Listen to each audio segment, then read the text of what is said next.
Radiant greetings to Dr. Maria and fellow course-mates. I will be presenting my personal belief for assignment 3. As I rewatched the video, I identified the teacher's emphasis on enhancing students' vocabulary acquisition.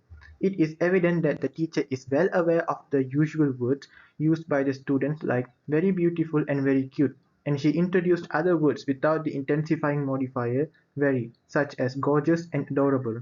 This is an excellent approach as the transition from adding "very" in front of every adjective to using single words where some considered as low-frequency words is a great way to improve the students' lexicons.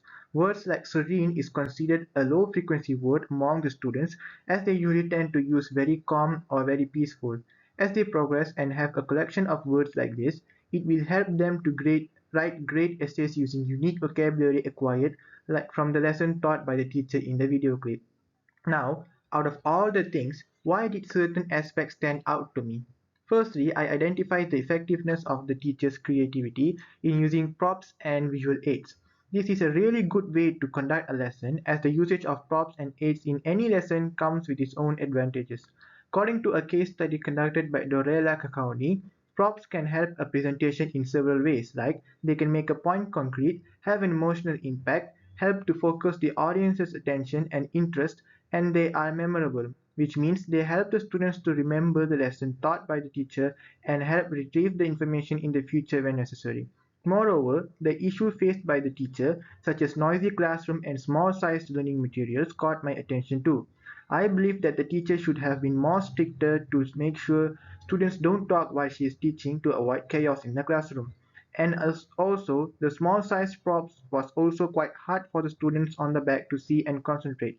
It could have been bigger and clearer.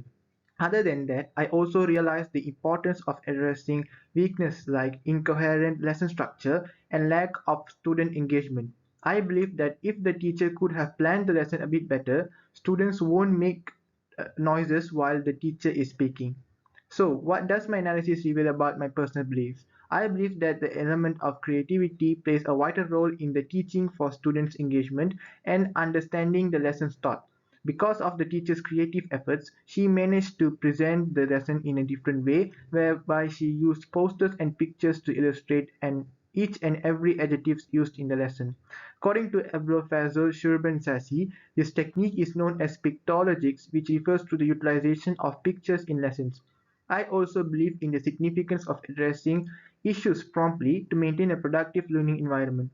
I believe this is a vital point because if issues such as noisy classroom and poster that's hard to see from afar isn't addressed as it should be, the teacher won't have the chance to see the errors in her methodologies and will certainly continue to make mistakes like this.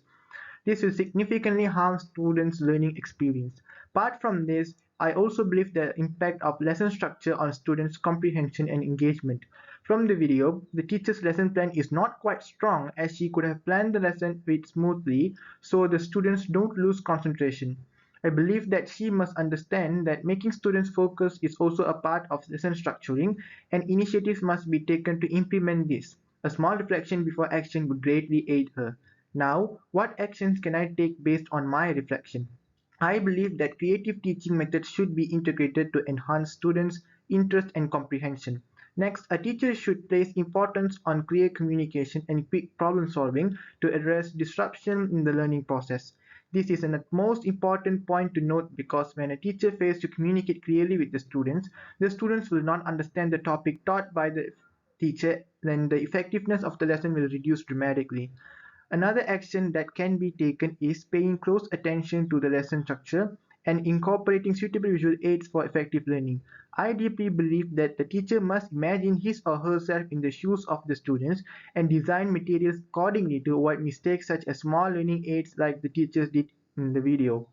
Finally, teachers must explore methods to actively involve students, fostering a more participative and engaging classroom environment. The teacher in the video could have prepared small rewards like candies and gifts to instill a sense of expectation, which will make the students to think what might happen next and how to get the rewards. This will surely captivate the students to pay attention to the lesson without getting distracted or shift focus into doing something irrelevant from the lesson taught by the teacher. Thank you.